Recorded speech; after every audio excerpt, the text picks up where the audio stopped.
Bonsoir à tous, merci de suivre RTI 1. Le séminaire des représentants et directeurs des centres d'assistance technique du Fonds monétaire international FMI en Afrique s'est ouvert ce matin à l'hôtel Ivoire d'Abidjan sous la présidence du chef de l'État ivoirien. Il a salué la bonne relation entre le FMI et la Côte d'Ivoire et souhaité que cette institution continue d'apporter son appui au programme de développement économique et social de notre pays. Le président Alassane Ouattara a insisté sur l'appropriation des programmes du FMI par les États et sur la flexibilité de ces programmes en cas de bouleversement ou de survenue de problèmes imprévisibles. Les consultations sur la réforme de la Commission électorale indépendante CEI ont démarré ce lundi à Abidjan. Conformément aux instructions du chef de l'État, le Premier ministre a ouvert les échanges ce matin avec tous les acteurs politiques ivoiriens.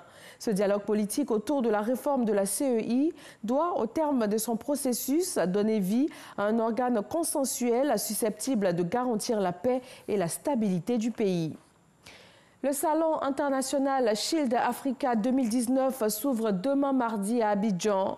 Cette rencontre est la plus grande du continent avec des expositions pour les domaines de la sécurité et de la défense. Plus de 5000 visiteurs, 80 délégations et une cinquantaine de ministres africains en charge de la défense et de la sécurité sont attendus. On parle environnement avec le Fonds pour l'environnement mondial. Ce mécanisme de financement de projets environnementaux vient d'octroyer 5 milliards de francs CFA à la Côte d'Ivoire pour la réalisation de projets pour la biodiversité, pour la lutte contre le changement climatique et la dégradation des sols. Grâce Kando. En plus des financements traditionnels que le Fonds pour l'environnement mondial FEM octroie à la Côte d'Ivoire, le pays vient de bénéficier de 8 990 000 $, soit plus de 5 milliards de francs CFA pour la période 2018-2022. Ces fonds serviront au financement des projets et programmes en tenant compte des priorités du pays, d'où cette rencontre qui réunit l'ensemble des parties prenantes. Les ressources normalement sont destinées au programme de biodiversité, changement climatique et la dégradation des sols. Étant un pays agricole, la priorité de la Côte d'Ivoire ira vers ce qu'on appelle le programme FOLU qui allie sécurité alimentaire et restauration des sols. Donc des travaux ont déjà commencé.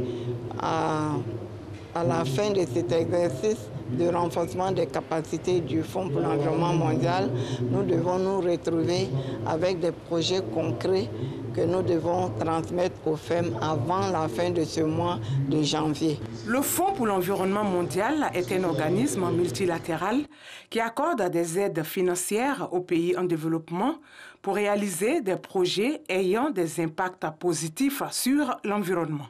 Le Fonds pour l'environnement mondial a permis à notre pays de bénéficier de plusieurs projets de développement durable au niveau national, régional et mondial. Je lance un appel aux ministères et structures techniques, aux ONG et à tous ceux qui s'intéressent à l'élaboration de projets afin qu'ils identifient de nouveaux projets qui permettront de relever les grands défis environnementaux de notre pays. En qualité de pays contributeur, notons-le, la Côte d'Ivoire, dès 1992, a participé à la reconstitution des ressources du FEM à hauteur de plus de 10 milliards de francs CFA.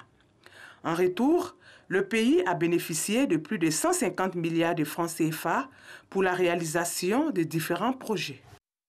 Le Burkina Faso a un nouveau Premier ministre. Le président Roch-Marc Christian Kaboré a nommé Christophe Dabiré à ce poste. La nomination intervient 3 jours après la démission de Paul Kabatieba ainsi que celle de son gouvernement. Il est décrit par ses compagnons comme un homme politique averti et un technocrate modéré. Relance économique, grogne des fonctionnaires et surtout la lutte contre le terrorisme feront partie des priorités de la nouvelle équipe gouvernementale. En République démocratique du Congo, le nouveau président Félix Tshisekedi va prêter serment dans les jours à venir.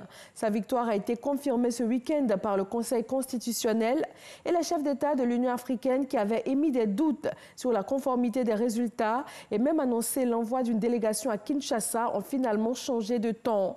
Mais Martin Fayoulou, de son côté, revendique toujours la victoire. La première ministre britannique Theresa May présente aujourd'hui son plan B aux députés, près d'une semaine après leur rejet massif de l'accord avec Bruxelles pour la sortie du Royaume-Uni de l'Union européenne. À 10 semaines seulement de la sortie prévue, le 29 mars, la dirigeante conservatrice doit trouver une voie pour éviter à la 5e économie mondiale une rupture sans accord, synonyme donc de risque de pénurie, d'embouteillage aux abords des ports et d'effondrement de la livre sterling. Et c'est tout pour ce flash d'information. Merci de l'avoir suivi. Rendez-vous à 20h pour le journal sur RTI 1, mais déjà, suivez l'info régionale.